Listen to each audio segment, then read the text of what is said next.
Olá, muito boa tarde. Eu sou Eduardo Wolff, editor do Estado da Arte. Nós estamos aqui na redação do jornal O Estado de São Paulo para entrevistar o Ricardo Sondermann, que vocês já seguramente conhecem porque é o autor do livro Churchill, a ciência por trás dos discursos, e que está aqui em São Paulo para o lançamento do livro. Ricardo, muito obrigado, prazer por ter vindo mesmo. Eu que agradeço, é uma alegria, uma honra e um momento assim importante. Você já tirou a foto com o Churchill, né? Já, aqui no corredor do jornal, tá certo, muito bem.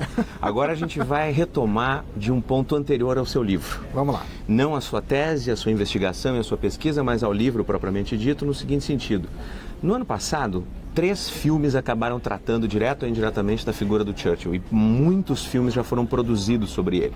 O mais impactante dos filmes do ano passado, obviamente, foi aquele com Gary Oldman no papel do Churchill e que até se esperava que pudesse, assim como Dunkirk, né, levar mais Oscars, mais prêmios do que levou. Sem entrar nas polêmicas do Oscar, tem algo de notável no filme do Joe Wright, né, O Destino de uma Nação.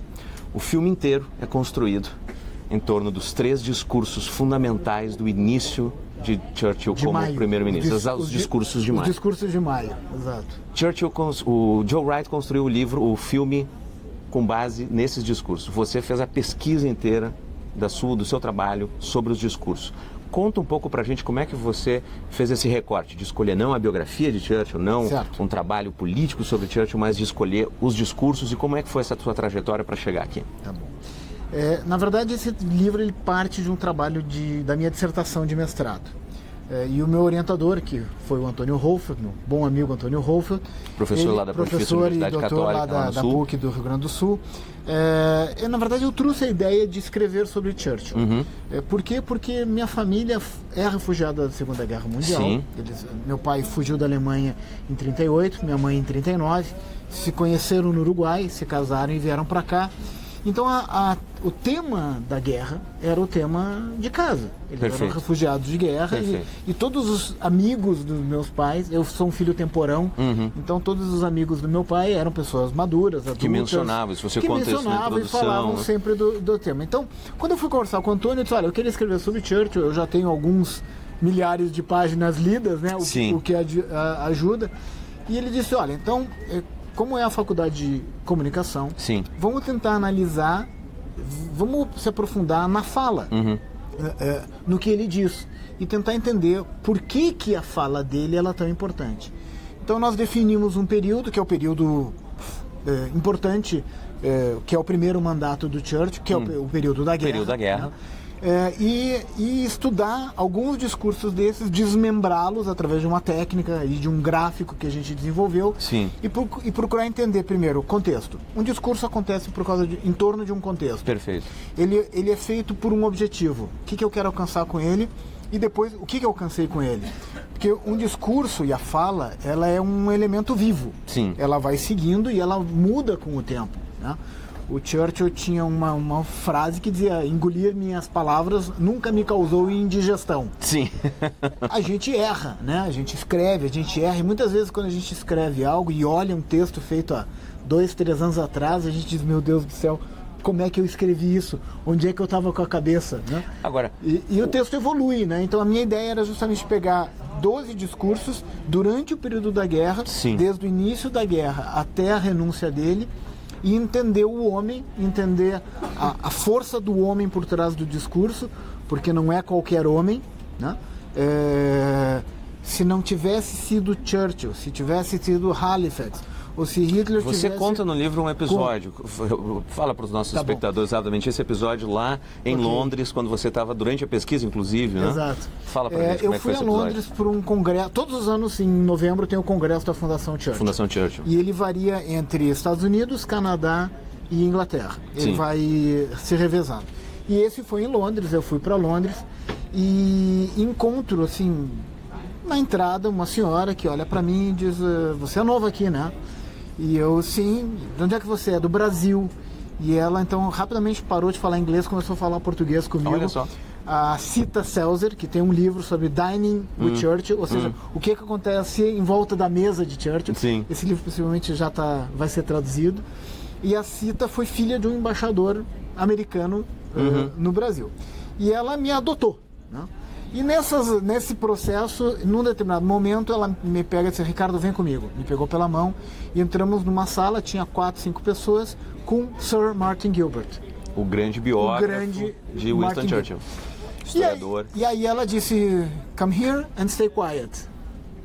Bom, stay quiet foi mais difícil. Você foi, mas não ficou tão quieto. Aí num determinado momento, conversa foi, eu pedi, eu queria fazer uma pergunta, e eu disse para ele: olha, se não tivesse sido Churchill, se tivesse sido Lord Halifax, ele não deixou eu completar a frase. Ele olhou para mim e disse: estaríamos todos falando alemão. Essa figura tão marcante que foi do Churchill, você evidentemente teria, como eu disse no início, você poderia ter abordado, feito uma tese sobre a vida e a obra política dele, você poderia ter analisado o contexto mais histórico, você fez esse recorte dos discursos, mas tem uma outra questão interessante de explicar para o espectador e para quem vai ler o seu livro, publicado aqui pela LVM, a Ludwig von Mises, editora do Instituto Mises, que é o seguinte: o Churchill ganha, nos anos 50, o Prêmio Nobel de Literatura, especialmente em referência às suas memórias da Segunda Guerra Mundial. Ele era um sujeito que fez a carreira dele com o jornalismo também, escreveu muito. Ele ganhava vida com isso. Ganhava vida era como escrevendo. Isso num tempo em que se podia ganhar vida com jornalismo, é claro, né? Para deixar bem claro para os espectadores. Compra a sua residência de campo assim, escrevendo artigo atrás de artigo, né? Contra a residência que a Lady Clementine jamais gostou. E no dia que ele morreu, na semana que ele morreu, ela se mudou para casa da filha e ela disse: eu nunca gostei dessa casa. Nunca gostou de lá.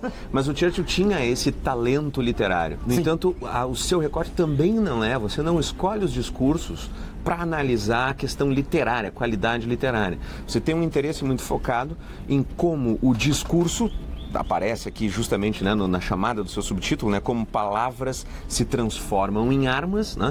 A ideia de como os discursos do Churchill foram importantes como mobilizadores da nação, como inspiraram pessoas, e isso tudo também dependia da figura do líder Churchill, né, capaz de fazer essa mobilização. Explica pra gente então um pouquinho como é que foi isso. Assim, você evidentemente não conseguiu analisar, você menciona no livro que no arquivo Churchill lá no Churchill College, né, você tem 1 milhão de documentos associados à figura do Churchill, mais 500 mil da Lady Margaret Thatcher, mas você se concentra nos discursos importantes do período da guerra, né? E como é que você fez esse recorte de análise? O objetivo era como palavras se transformam em armas. Como você, numa situação extremamente desvantajosa, consegue, através do discurso, da palavra, mobilizar as pessoas para algo que é correto, certo? Então, eu parto de retórica e persuasão, certo? Eu tenho um elemento de retórica, um elemento de construção de discurso, de frases, e eu tenho a persuasão, através do conteúdo. A persuasão se dá através do conteúdo da retórica. Perfeito. Porque eu posso ter uma retórica vazia, né? Tem muito político que parece boneco de posto de gasolina, né? Balança os braços assim ao vento, mas não diz nada. Né? Temos alguns no Rio Grande do Sul assim, né? Tínhamos São Paulo não é diferente. Assim, São Paulo, o Brasil todo não é diferente. Então, o que acontece? A ideia era justamente como as palavras vão gerar efeito nas pessoas. Perfeito. E nisso é importante do líder. Churchill escrevia os seus próprios discursos. Tem uma passagem que ele diz: hoje farei um discurso longo porque não tive tempo de fazer um curto. Certo? Para todos aqueles que se deparam com a tarefa de ter que escrever o texto curto é muito mais difícil, óbvio. Muito mais difícil. Quando eu dava aula na SPM, na graduação, eu sempre deixava os alunos fazerem cola. Não pode fazer uma cola, uma folha frente e verso, porque a cola é o estudo. Exato. É o poder de capacidade de síntese. Capacidade de síntese. Então, ele ditava os discursos. Ele ditava em alguns momentos. Que era muito comum até final dos anos 70, estadistas, né, homens públicos dessa estatura, mesmo acadêmicos, né, e pesquisadores tinham essa prática, né, de ditar os seus textos, Por isso artigos. Secretário. Exatamente. Por isso figuras que sempre aparecem nas biografias e nos filmes, né, nas cinebiografias dele. E então o tema era justamente retórica, construção de discurso, persuasão, a força da palavra e o homem.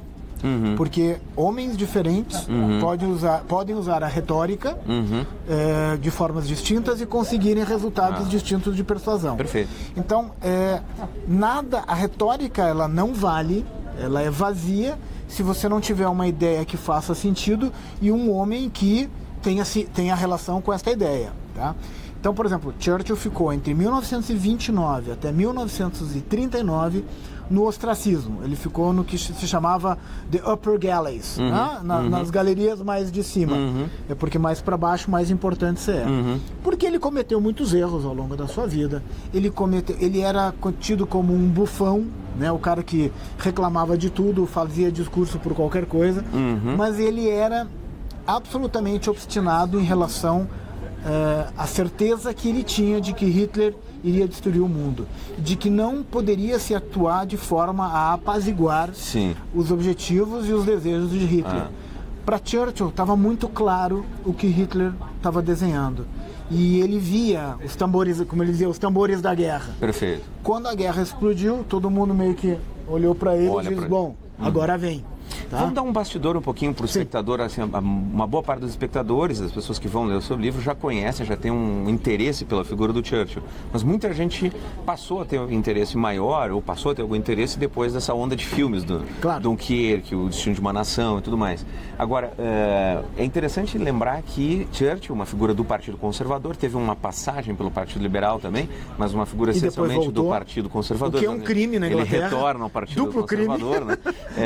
Ele, na verdade, não era uma figura que, naquele contexto do final dos anos 30, ao longo dos anos 30, ele não granjeava, ele não tinha grande influência sobre o partido, ele era uma figura um pouco marginalizada e não se apostava nele como uma figura capaz de conduzir o país daquele modo.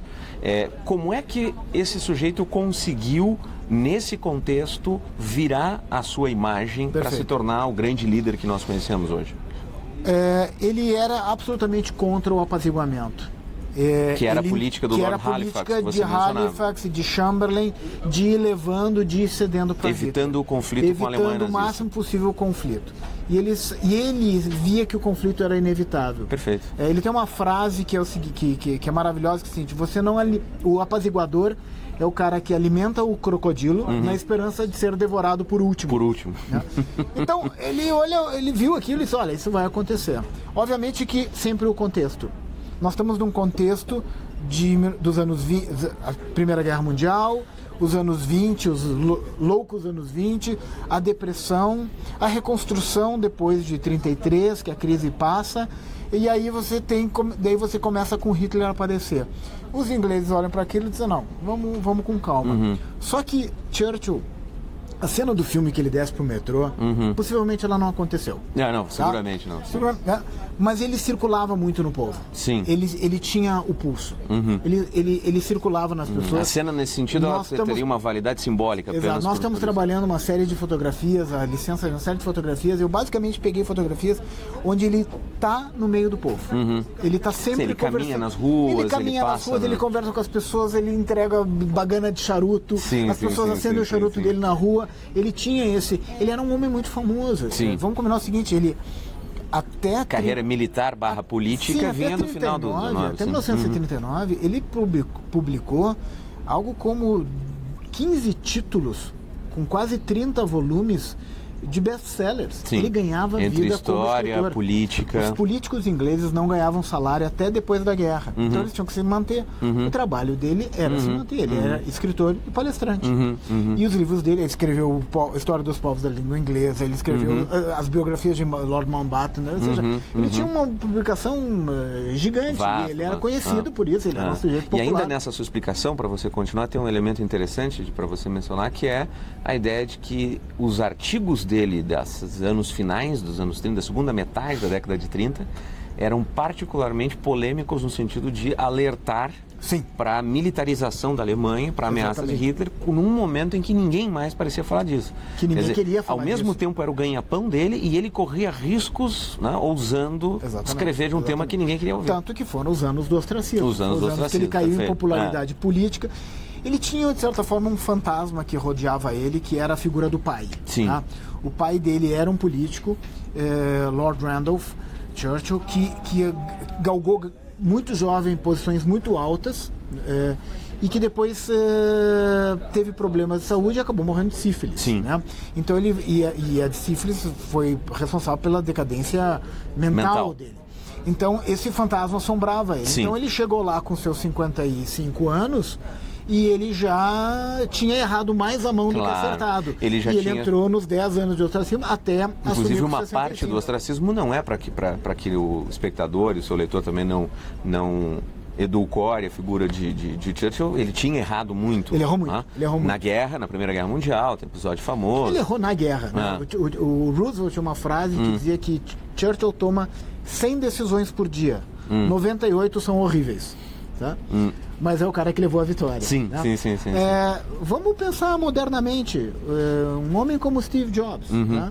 Para cada grande acerto do Steve Jobs, ele teve de 3 a 4 erros assim terríveis. Ele foi demitido do seu negócio. Eu queria salvar essa sua observação sobre Steve Jobs, porque eu quero conectar com o último capítulo do seu livro. Perfeito. Mas eu acho que para a gente continuar seria interessante agora você chegar nos discursos dos anos 40, então, os de maio de 40. Exato. Ali que você analisa ainda outros muito interessantes, inclusive os discursos mais equivocados dele, que são os da campanha de 45. Mas vamos ali em 1940, em maio de 1940. Certo. Esses são 3 pérolas, assim. Ele tem uma bala de prata. Sim. Tá? Ele assumiu, ou seja, quando começou a guerra, Chamberlain chama ele, no primeiro governo, chama ele para ser o Lorde do Almirantado. E aí tem a desastrada campanha da Noruega. Certo? Que foi um erro de Churchill. Perfeito. Um erro de vários, mas de Churchill especialmente. E aí, então, começa a pressão. Chamberlain não está... Os alemães invadiram a Holanda, estão entrando na Bélgica, a situação é insustentável. Os trabalhistas também forçam, Chamberlain cai e aí eles olham, bom, o homem é Churchill, ele assume. Num governo de coalizão nacional. Só que tem uma coisa que é o seguinte, os liberais, os trabalhistas, queriam Churchill na esperança de que Churchill cometesse tantos erros que o governo de coalizão virasse para eles. Sim. Virasse para Clement Attlee. Tá? Então, será ou seja, depois. Era aquela coisa, eu te ajudo, mas eu estou esperando que você dê errado. Claro. Ele entra... que, segundo Churchill, era uma ovelha em pele de ovelha, um cordeiro em pele de cordeiro. Um cordeiro em pele de cordeiro. Então ele entra e ele tem a Bélgica caindo, ele tem a França desmoronando, ele tem 400 mil soldados nas praias de Dunkerque e Calais, e ele precisa resolver isso. Então ele teve que fazer tudo naquele mês e meio. A decisão dele de buscar as tropas em Dunkerque é extremamente corajosa. É uma decisão fora da caixa. Né? E no Imperial War Museum em Londres tem o Thames Inn. O Thames Inn é um barquinho de remo pequeno que foi utilizado, foi um dos tantos barcos utilizados de civis que foram mobilizados. Então, com isso, ele junta a população inglesa e cria uma base entre ele e a população, deixando o parlamento de lado, tipo, olha aqui, vocês estão querendo, eu sei que vocês querem, tá? Eu sei que vocês querem me derrubar, que querem dar errado, mas eu tenho que fazer dar certo. O povo vai fazer dar certo, porque eles não querem que a bandeira nazista esteja tremulando em Buckingham. Exato. Quer dizer, ele percebeu essa... Ele percebeu a vontade do povo. E ele utilizou, obviamente, ele é um homem nascido num século vitoriano, que vai disputar a continuação da Primeira Guerra, né? A segunda é a continuação da Primeira, e ele junta os ideais... E aí ele percebe que Hitler, ao começar a bombardear populações civis, a usar um armamento extremamente poderoso, uma guerra tática, com uma tática completamente... Iniciando as agressões. A Blitzkrieg, uma tática de guerra nova. Perfeito. E aterrorizando as populações e não dando a mínima para a destruição das cidades. Ele percebeu, o jogo mudou. E agora sim. Agora, tudo que a gente acredita está sendo ameaçado. Ou seja, é o nosso melhor momento. Um dos discursos que eu mais gosto, qual é? Né, é o do o melhor momento. O melhor momento. Tá? Se esse for o fim da nossa história, esse foi o nosso melhor momento. Esse foi o momento onde todos nós nos reunimos para lutar pelo bem maior que a liberdade. Depois, com a liberdade, cada um vai fazer o que quiser. Tá? Mas, tanto que ele era um anticomunista ferrenho, tá? E ele aceita, e ele entende que quando depois a Alemanha invade a Rússia, ele até tem uma frase, né? Se o inferno invadir a Alemanha, eu direi boas palavras sobre o diabo na Câmara dos Comuns, né? Então, o tema é trazer Só pra gente quebrar um pouco aqui, não aborrecer excessivamente o nosso espectador sem dúvida. E já chamar a atenção deles para o seu livro, você reproduz os discursos para as análises, né? E ao final, justamente nesse discurso que você está mencionando, ele diz o seguinte, né? Mas se nós falharmos, o mundo inteiro inclusive os Estados Unidos, inclusive todos os que conhecemos e com quem nos importamos, irá afundar no abismo de uma nova era de trevas, tornada mais sinistra e talvez mais prolongada pelas luzes da ciência pervertida. Quer dizer, ele percebe uma ideia de que o fim da democracia, o fim das liberdades e das formas de vida dos governos do Ocidente, da Europa Ocidental e dos Estados Unidos representaria uma nova era de trevas que poderia ser muito pior do que se imaginaria, porque a ciência estava ao lado agora, estava lutando aquela guerra. Exatamente, a tecnologia. Uma nova tecnologia mortal. Exatamente. Né? Que é a análise que muitos fazem, inclusive do nazifascismo, né? Especialmente do nazismo, com o modo de instaurar uma espécie assim, de grande extermínio em escala fabril, assim, em grande escala industrial. Embora isso não está claro nesse período da guerra. Exato, só para o final. Exatamente, isso fica claro mais para o final, quando... Há muita controvérsia sobre isso, tá? Muita gente diz, bom, os ingleses e americanos sabiam sobre os campos de concentração. Que é uma coisa que você analisa mais pro final do livro. Porque haviam os relatos de fugitivos. Sim. Muita gente conseguiu fugir dos campos de concentração e contou o que estava acontecendo. Então tem sempre uma discussão. Por que não bombardearam as linhas de trem? Especificamente, né? Por que não... nós vamos ficar no campo da suposição, da especulação. E se é para especular, vamos especular ainda um pouco mais sobre os discursos. Tem uma frase final do filme The Darkest Tower, que é pronunciada por Lord Halifax, mas que na verdade é de um discurso, salvo engano, me corrija se eu estiver errado, do Kennedy, quando confere ao Churchill o título de cidadão americano emérito. Cidadão americano, exatamente. Que é... Deu um green card. Cansou de ver o Churchill dando palestra lá e não pagando imposto. Então deu um green card para ele. Como bom democrata. Democrata. E a frase que é uma frase extraordinária, né? Que ele diz assim, que Churchill mobilizou a língua inglesa e enviou-a para a guerra. Exatamente. Isso é uma frase extraordinária. Quer dizer, você descreveu muito bem aqui para o nosso espectador o cenário, os bastidores históricos, políticos, né? Legislativos, inclusive, das tramas partidárias. Mas assim... É notável que você mobiliza no seu livro, por exemplo, desde depoimentos do Churchill a respeito de como ele aprendeu a língua. Né? Aquela ideia de ele tinha um professor que explicava para ele a estrutura da língua com blocos de cores, né? Então, o sujeito, o verbo, né? O predicado, a oração, subjuntivas, subordinada, etc. Na tinha verdade, cores diferentes. Ele foi para a aula dos burrinhos, porque ele era muito mal em latim e grego, então eles juntaram todos os disciplinas triviais da formação de qualquer estudante. Nós estamos falando de Harrow School, 1890 e poucos. Então eles pegaram todos os alunos burrinhos e disseram, vamos deixar eles só estudando inglês, que talvez eles aprendam inglês. Então, já seria muito bom. Ele já teve as suas 10 mil horas de inglês antes dos outros. Né? E é notável o modo como ele diz que o que ele aprende é a estrutura das frases da língua inglesa e que isso é uma coisa extraordinária de se ter. Né? Sim. E essa compreensão dele se traduz muito bem, né? Essa compreensão da língua, o manejo dele com a língua é muito ágil. Tá? E isso você analisa bem, você se vale ali de teorias, né, da análise do discurso, a teoria da análise do discurso, para entender como é que o Churchill mobiliza isso, essa estrutura toda, nos discursos para conseguir trazer a população consigo. Né? Onde você acha que ele foi melhor sucedido nesses discursos? Que elementos você destacaria? Eu acho que o que ele... Só dando um retoque, ele era um péssimo orador. Sim. Ele foi gago. Fala mal. Ele falava mal. Se o ouvinte entrar na internet, pegar os áudios e escutar, os áudios são monocórdicos, são assim, não tem se você compara com o discurso de Hitler, que tem toda aquela entonação, diferenças de entonações e o corpo se manifesta. O corpo do Churchill não se manifesta, ele não tem linguagem corporal, ele fala segurando as lapelas, né? Então, uma coisa, não figura convencional. Convencional, né? Aquela coisa assim. Agora, ele dá a real. Eu acho que a grande força do discurso dele é que ele dá a real. Quando ele diz, olha, nós temos muitos e muitos meses pela frente, nós temos longos e terríveis meses, talvez muitos e muitos anos pela frente, de uma guerra terrível. Ele está dizendo, gente, ferrou, tem a guerra, terrível. Sim. Não tem uma solução a curto prazo, é isso aí. E em todo momento, e vários dos discursos, antes de ele chegar na parte onde ele vai para a motivação, ele faz uma descrição do que está acontecendo. Vamos lembrar o seguinte, nós estamos falando de 1940, os meios de comunicação são limitados, a informação é limitada, estamos numa guerra, há censura, sempre há censura, né? Clausewitz já dizia que a primeira vítima de uma guerra é a verdade. Né? Então, você tem que jogar com os dados possíveis, claro. Agora,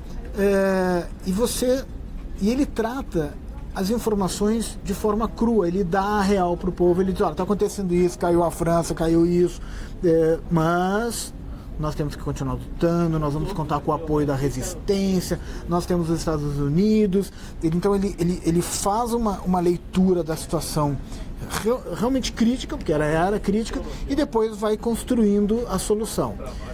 Um discurso mais maravilhoso é o Jamais Ceder, que ele faz em Harrow School em 41. We shall never surrender. We shall never surrender. Né? Não devemos jamais ceder para as coisas pequenas, para as coisas grandes, para as triviais, para as gigantes. Devemos sempre lutar pela liberdade. Então, ele diz, olha, a situação está ruim, mas já foi pior. Né? Nós agora temos que ceder, nós temos que continuar a luta. E depois, em dezembro, Pearl Harbor, e aí os americanos entram os americanos. Ou seja, ele sempre tem uma mensagem de otimismo, ele sempre tem uma mensagem de união. E eu acho que a força dele reside na crença dele nisso e em saber passar essa crença para o público, para o parlamento. E também avisos aos inimigos. Claro, claro. Quando o discurso dos poucos, né? Ou seja, os soldados que ele faz sobre os soldados ingleses, os pilotos da Royal Air Force, nunca tantos deveram tanto a tão pouco. E ele está dizendo para os alemães, olha aqui, a perda de aviões aqui é de 1 para 3. Então vocês vão continuar. A batalha da Inglaterra terminou. Vocês não vão invadir essa ilha. E se vocês invadirem essa ilha, nós vamos lutar casa a casa. E eu prefiro ver Londres destruída ao pó, crítica aos franceses, que abriram e disseram, não, tá bom, não vamos destruir Paris, pode please, entrez. Né? E ele, Churchill, diz, não, eu prefiro ver Londres arrasada do que... E nisso ele consegue o apoio popular. Agora, jogando mais para o final, faltaram exatamente essas características que você descreveu no momento de disputar a eleição de 45. Sim. 45... Você cita, inclusive, uma poetisa amiga dele que diz, até por ser muito próxima e muito fã do Churchill, assim, olha, o que está acontecendo com os discursos deles são tão ruins. Se eu fosse uma indecisa, eu jamais votaria nele. Ele vamos dizer, ficou arrogante, ele achou que não precisava disputar, que já estava ganho, porque afinal de contas, acabei de ganhar uma guerra, né? Claro. Os discursos, havia tipo um programa eleitoral gratuito inglês, cada partido tinha o direito a 15 programas. 15 programas? E ele falou durante 8, de cabo a rabo, cansou. Ele fez ofensas ao Clement Attlee, que era da composição do governo dele, dizendo que se Attlee ganhasse, ele geraria uma Gestapo na Inglaterra. Sim, que é uma frase que marcou muito o desastre da campanha dele. E principalmente, ele queria seguir a guerra. Ele já tinha tropas... Tinha o Japão ainda... o Japão, tudo bem, mas não era, ele queria seguir a guerra contra a União Soviética. Perfeito. Porque a lógica era o seguinte, terminamos com o socialismo de direita. O nazismo é o socialismo de direita. Porque o modelo implantado na Alemanha é socialista. No nome, inclusive. No nome e na estruturação do poder. Perfeito. Certo? Só que era de direita. Então, terminamos com o nazismo. Agora vou me ocupar figura de Stalin. Do comunismo. E como ele já tinha tropas, ele queria invadir a Tchecoslováquia e invadir a Hungria, liberá-las. E ele tinha bomba atômica, que os russos não tinham. Ele tinha um aliado americano que tinha uma bomba atômica, que ele tinha. Então, de repente, ele se viu com um poder fantástico. Aquilo poderia ser jogado para evitar a Guerra Fria e vencer o jogo por completo. Exatamente. Só que daí, democraticamente... E você acha que isso é o que influencia essas três causas. A incapacidade de fazer um discurso de coalizão nacional para vencer a eleição de 45? E aí os ingleses estavam cansados de guerra. Disse, não, eu quero voltar para casa, eu quero cuidar da minha família, eu quero ver meus filhos. O ambiente é outro. O ambiente é outro, terminou a guerra, enough. e democraticamente Exato. o mandaram para casa. Democraticamente. Isso é que é extraordinário. Exatamente esse seu ponto que você está destacando é que é extraordinário, né? O homem que foi capaz de liderar a nação no seu momento de maior ameaça, uma vez que se dá o processo eleitoral e ele perde, ele vai para casa e era isso. Ou seja, todos aqueles discursos sobre a suposta hipocrisia da luta pela liberdade, pela democracia, elas esbarram nos fatos históricos. Essa hipocrisia, ele lutou pela democracia e a democracia sobreviveu. Exatamente. Ele tanto lutou pela democracia que mostrou que a democracia era inclusive maior que ele.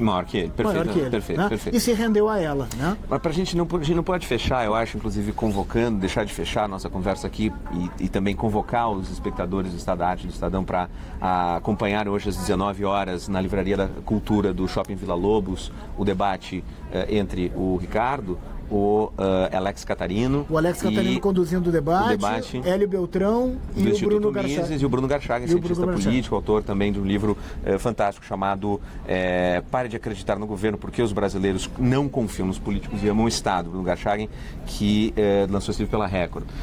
Então, hoje vocês têm esse debate às 19 horas, eu não podia deixar de, além de convidá-los, pedir também que você comentasse um pouco o final. Você tem uma jogada bem ousada, que é imaginar um Churchill para o século XXI, tem a brincadeira com o Twitter do Churchill, mas sobretudo eu queria explorar essa comparação que você fez um pouquinho para trás agora com o Steve Jobs. Não pelo Steve Jobs, não é isso que importa, mas assim, quer dizer, que figura seria essa do Churchill no século XXI? Que elemento criativo ele estaria trazendo para a política, para a sua oratória, para a sua capacidade de articulação na política do século XXI, que parece tão disfuncional? Retórica, persuasão e a verdade. Nada funciona se você não tem uma conexão. E eu acho que hoje, no século XXI... No contrário, é sofismo, como você bem explica ali para o seu leitor. É um discurso bonito, rabuscado, mas não quer dizer nada. Nós vivemos no século XXI, eu acho que 3 ameaças. Uma é o apaziguamento com relação ao radicalismo do Islã. Não, o Islã não vai fazer nada, não, é só deixa eles ali no cantinho. A Europa está sendo conquistada. Uma situação difícil. E é uma situação dificílima. Nós vamos ver daqui 10, 15 anos primeiros ministros e presidentes muçulmanos de país. Nós já temos em Londres um prefeito muçulmano. Tá? Então, isso... E a comunidade e o europeu nato vai se transformar em minoria. E é uma política de apaziguamento com toda a dificuldade que o islamismo radical gera. O segundo momento em que pese a maravilhosa conquista de espaço de tantas minorias que conseguiram seu espaço, conseguiram um espaço de tolerância, e hoje vivemos num ambiente igualitário muito, muito legal. Algumas delas se transformaram em movimentos político-partidários proselitistas. Não basta eu ser aceito, com base na você tem que ser como eu. Esse é um problema. Da militância identitária, né? E o terceiro é o vácuo de poder. Não existe vácuo de poder. Alguém vai acabar ocupando esse espaço. Por pior que fosse Gaddafi, Hussein, Barad, quando eles saíram de lá, o Bashir, quando eles foram retirados de lá, o país virou um caos. A instabilidade do Oriente Próximo, então, Oriente Médio. O modelo de construção de poder, ele tem que ser um modelo democrático, ou ele tem que entender as culturas locais, certo? E o vazio de poder gera uma experiência pior. Por isso que a gente tem que trabalhar no sentido de fazer com que as pessoas votem, que boas pessoas entrem para a política, né? Que ela se renove e que ela se renove dentro de si mesma. Perfeito. Não adianta destruir o modelo político e dizer, todos os políticos não servem. Não, eles servem. Pior sem eles. Agora, eles têm que ser construídos de uma forma democrática. A responsabilidade maior é nossa. Né? Perfeito. Então eu acho que Churchill no século XXI... e por que está se falando tanto em Churchill? Porque faz falta esse líder. Faltam líderes. E não estou falando assim do presidente. Estou falando do líder comunitário. Estou falando de um dono de uma empresa. Eu estou falando de um pequeno empresário que atue dentro do seu que elemento, é um elemento muito britânico, né? Dentro do seu elemento de forma a ter uma retórica, ou seja, que saiba se comunicar, que saiba convencer e que os seus objetivos sejam honestos e límpidos e éticos, né? Então eu acho que o exemplo de Churchill no século XXI temos que reconquistar, reconstruir a ética e sermos homens de valor. sermos pessoas de valor.